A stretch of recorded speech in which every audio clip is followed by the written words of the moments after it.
The NFL world witnessed a dramatic turn of events on the 6th of August, 2025, as veteran quarterback Teddy Bridgewater officially signed a one-year contract with the Tampa Bay Buccaneers. This signing caps off one of the most unusual offseason stories in recent memory, involving high school coaching success, suspension controversy, and an unexpected return to professional football. The 32-year-old Bridgewater completed his physical examination Tuesday morning and joined the Buccaneers roster after visiting the team's facilities. The signing addresses immediate depth concerns at the quarterback position, with backup Michael Pratt currently sidelined on the physically unable to perform list due to a back injury. Starting quarterback Baker Mayfield had also missed multiple practices with a hand contusion before returning to on-field work Tuesday. Bridgewater's path back to the NFL reads like a Hollywood script. After initially retiring from professional football following the 2023 season with the Detroit Lions, he accepted the head coaching position at his high school alma mater, Miami Northwestern. The decision proved immediately successful, as Bridgewater led the Bulls to a 12-2 record and the Florida Class III Ampere State Championship in 2024. The coaching stint represented a full-circle moment for the Miami native, who had previously volunteered with the program in 2018 and 2019. His leadership transformed Miami Northwestern into a championship-caliber program, demonstrating his football acumen from a different perspective. However, Bridgewater briefly interrupted his coaching career in December 2024 when he came out of retirement to rejoin the Detroit Lions as Jared Goff's backup during their playoff run. He completed his only pass attempt for 3 yards in a 45-31 divisional round loss against the Washington Commanders. The appearance marked his first NFL action since the 2022 season with the Miami Dolphins. Bridgewater's coaching success took an unexpected turn in July 2025 when he was suspended from Miami Northwestern for allegedly providing impermissible benefits to his players. The suspension stemmed from a Facebook post Bridgewater made on the 7th of July, where he revealed he had covered various expenses for his players during the championship season. The financial support included $700 per week for Uber rides to practice, $2,200 per week for pregame meals, and $1,300 per week for athletic recovery services. Bridgewater had paid these expenses out of his own pocket and asked fans to contribute donations to cover similar costs for the upcoming season. The Florida High School Athletic Association investigated these allegations after Bridgewater's social media revelations. FHSAA official Kelvin Richardson confirmed to Rivals that the allegations were sent to Miami Northwestern for review. Bridgewater had self-reported the violations, demonstrating transparency about his financial support for the players. Bridgewater's response to the suspension was defiant. The suspension came from MNW, and it's impossible to suspend someone who doesn't work for you. So if I am suspended from MNW, I am free to go to another school of my choice, but I am not going anywhere, he wrote on Facebook. He added, "And if it comes down to it, I will volunteer from the bleachers like I used to in 2018 and 2019 when no one had a problem." Despite his initial stance, Bridgewater informed his players last week that he would not return to the program this fall, opting instead to pursue an NFL comeback. The Portal 305 first reported this development. The Buccaneers' pursuit of Bridgewater extends beyond their current quarterback depth needs. General Manager Jason Licht revealed that Bridgewater was their backup plan during the 2020 free agency period when they were pursuing Tom Brady. "A few years ago, he was what was behind door number 2, Licht explained. "We talked about that today on the sidelines. So we ended up with Tom Brady, but now we have Teddy on the roster, so you can't have everything at once. You can have everything, just not all at once." This marked the first time Licht publicly disclosed who the Buccaneers' second choice was when they moved on from Jameis Winston after 5 seasons. The organization had also evaluated Bridgewater in 2014 before the NFL draft.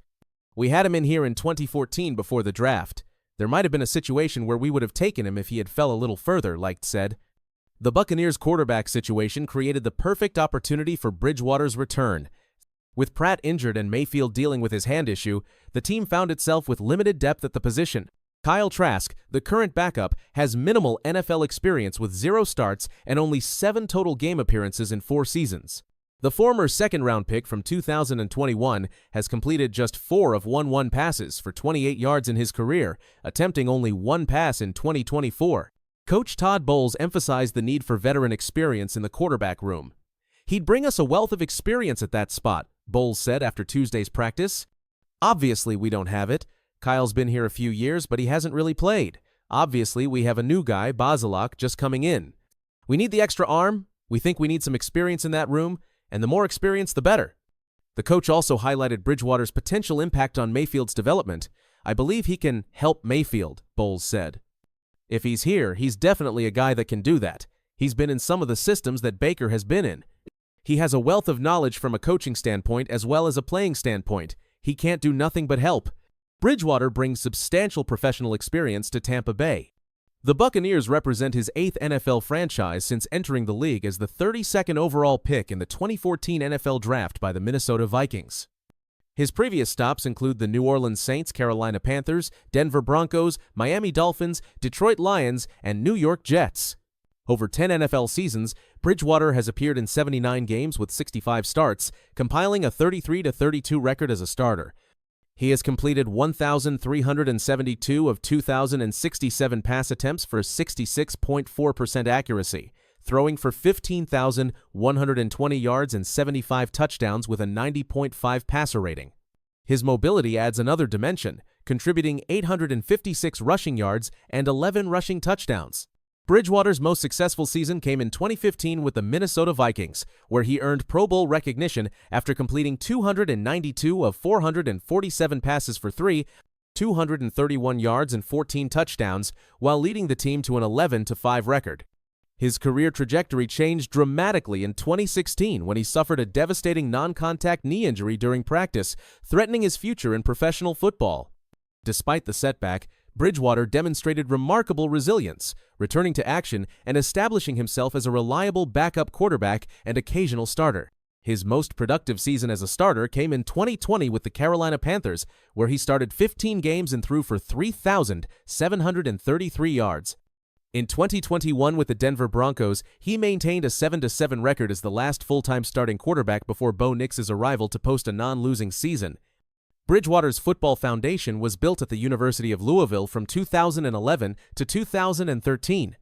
During his collegiate career, he started 39 games and completed 781 of 1,142 passes for 68.4% accuracy, accumulating 9,817 passing yards and 72 touchdowns. His performance established him as the program leader in completion percentage while ranking 3rd in passer rating, 157.2, passing yards, and passing touchdowns. His college accolades include Big East Rookie of the Year, 2011, Big East Defensive Player of the Year, 2012, First Team All-Big East, 2012, and Second Team All-AAC, 2013, recognition. These achievements positioned him as a first-round NFL draft prospect and established the foundation for his professional career. Multiple connections exist between Bridgewater and the Buccaneers organization, facilitating his integration into the team. Charlie Strong, currently Tampa Bay's defensive line coach, served as Bridgewater's head coach at Louisville during his college career. This relationship provides immediate familiarity with Bridgewater's work ethic and football intelligence. Josh Grizzard, the Buccaneers' offensive coordinator, worked with Bridgewater during the 2022 season with the Miami Dolphins, where Grizzard served as offensive quality control coach. This previous working relationship offers additional comfort with Bridgewater's skill set and approach to the game. But they are doing everything they can for a guy like the name of Sanders, a star of his caliber. They're doing everything they can to provide the fairest shot possible for him. The Browns' training camp had only just begun when a storm of trouble hit. Some thought Shedeur Sanders wasn't being treated right. One radio host yelled that was wrong. Then a football legend stepped in and dropped a bomb. He said the owner broke a secret promise. That's when everything changed. Now, what started as a sports story is turning into something a whole lot bigger. Since the Cleveland Browns selected Colorado quarterback Shedeur Sanders with the 144th overall pick in April 2025, controversy has mounted. Sanders was projected as a first-round pick by many analysts, including Mel Kiper Jr. His fall into the 5th round shocked observers. The Browns had already taken another quarterback, Dillon Gabriel, in round 3, raising immediate questions about drafting strategy. Local Cleveland radio host Ken Carman addressed fan speculation that the team was undermining Sanders. He said, "They are doing everything they can to provide the fairest shot possible for him." He added, "I will take it to my grave. They are doing nothing to try to break Shedeur Sanders." Carman also emphasized community contributions. How many jerseys did he already sell? How many autographs has he already signed in Greater Cleveland? How many things has he done? But they are doing everything they can for a guy like the name of Sanders, a star of his caliber. They're doing everything they can to provide the fairest shot possible for him. I will take it to my grave. Carman made clear that those interpreting lack of first-team reps as sabotage were mistaken. He insisted the team treat Sanders fairly. The Browns have yet to name a Week 1 starter. Joe Flacco is expected to lead, but the battle for the backup spot remains open. Separately, former NFL wide receiver Antonio Brown publicly challenged owner Jimmy Haslam. He posted, "Jimmy doesn't want to publicly admit he broke the agreement between the 31 other owners." This statement ignited discussion about possible collusion or draft manipulation. Haslam responded by stating the pick decision was made by general manager Andrew Berry. Andrew Berry made the call to pick Shedeur, Haslam said. He added that if someone had told him during the draft process that they would pick Sanders, I would say that's not happening. Brown's accusation and Haslam's denial have intensified media scrutiny. Discussions have centered on whether Sanders' draft slide reflected performance concerns or off-field factors related to Deion Sanders' influence at Colorado. In training camp, Sanders entered as 4th on the quarterback depth chart behind Flacco, Kenny Pickett, and Dillon Gabriel. Pickett has been sidelined with injury. Gabriel has since moved into the number in due spot. Sanders has yet to take any first-team snaps, which has fed speculation among fans.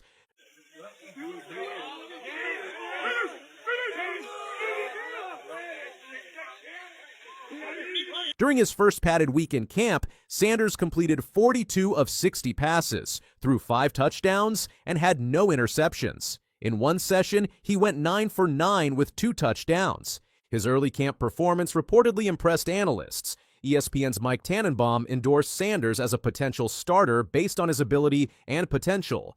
Sanders signed a 4-year rookie contract in May worth approximately $4.6 million, including a signing bonus of $447,380. Meanwhile, his college teammate Travis Hunter was selected 2nd overall by the Jacksonville Jaguars and signed a 4-year deal worth $46.6 million, including a $30.6 million signing bonus that dwarfs Sanders' financial terms. At the Combine and interviews, teams reportedly reacted negatively to Sanders' performance. Scouts cited concerns about body language, decision-making, and interview demeanor. One anonymous assistant described his interview as the worst they had experienced. Another executive claimed he wants to dictate what he's going to do and what's best for him. These reports contributed to his draft slide. Draft conspiracies gained traction after a prank caller obtained Sanders' private league phone number. The prankster impersonated Saints general manager Mickey Loomis during a draft call. The caller was later identified, and the NFL fined the Falcons $250,000 and the caller $100,000. Now to the NFL draft drama surrounding Shedeur Sanders. Deion Sanders' son was the victim of a prank phone call that led him to believe that he was about to be drafted by the New Orleans Saints. In May, a fan filed a $100 million lawsuit against the NFL over emotional distress tied to Sanders' draft fall. The complaint alleges media slander, interfering coverage, antitrust violations, and racial bias. The NFL has not issued a statement on the lawsuit. As of early August, Sanders is recovering from arm soreness that has limited his participation in camp drills. The injury is unconfirmed as serious, but it affects his ability to demonstrate skills behind a crowded quarterback room. The Browns began preseason against the Carolina Panthers on August 8th. They will open the regular season against the Cincinnati Bengals on September 7th. Reports indicate the Browns may cut or trade at least one quarterback before the season opener. Veteran Manny Pickett and Joe Flacco hold steady roles. Sanders and Gabriel remain in competition. Sanders appears at greater risk due to lack of reps and recent injury. Sanders' college resume details 4,134 passing yards and 37 touchdowns in the 2024 season at Colorado. He earned the Johnny Unitas Golden Arm Award and Big 12 Offensive Player of the Year. He previously won the 2022 Deacon Jones Trophy and the 2021 Jerry Rice Award while playing at Jackson State. Despite his collegiate success, he entered Cleveland's training camp without any first-team snaps. He remains untested in live game conditions at the NFL level. Ken Carman reinforced that the organization is not undermining Sanders. He cited local support, jersey sales, autograph sessions, charitable contributions since his time at Jackson State through his tenure in Cleveland. Carman stated, "They're doing nothing to try to sabotage or try to not be fair to Shedeur Sanders." He stressed that Sanders' character and talent earned respect in Greater Cleveland. Antonio Brown's allegation framed owner Haslam's decision in new light. Brown suggested there was a private agreement among owners not to draft Sanders. He asserted Haslam violated that pact. Haslam attributed the decision squarely to GM Andrew Berry. He said, "Andrew made the call to pick Shedeur." He added that if told earlier in the process Cleveland would choose Sanders, he would have said it was not going to happen. The origin of the draft slide remains debated. Some analysts cite interview performance and perceived attitude issues. Others speculate Deion Sanders' high profile may have intimidated franchises or triggered unwritten league dynamics. In camp, Sanders' arm soreness has delayed further playtime. Late-round quarterbacks must log reps to secure a roster spot. His competitors, Gabriel and Flacco, have logged more looks. With roster cuts looming, the Browns must justify keeping 4 quarterbacks. Veteran Flacco brings experience. Pickett is expected to recover. Gabriel rose up the chart early. Sanders remains on the outside looking in without first-team exposure. Sanders' 9 for 9 day and overall 42 of 60 performance suggest accuracy and poise. Yet, without game reps or a naming as starter, his role is unclear. Gabriel's presence as a third-round rookie complicates the depth chart. Analysts view his early camp elevated status as a signal that the Browns invested more in team structure earlier in the draft. The NFL world continues to monitor owner-GM conflicts, public accusations, draft controversies, training camp performance, injuries, and cut decisions all contribute to an evolving storyline around Shedeur Sanders as preseason unfolds. Every fact matters. The coming weeks will shape whether Sanders remains part of Cleveland's future or becomes a notable draft day cautionary tale. If you want to keep up with more big football stories like this one, don't forget to hit subscribe and stay tuned for the next update.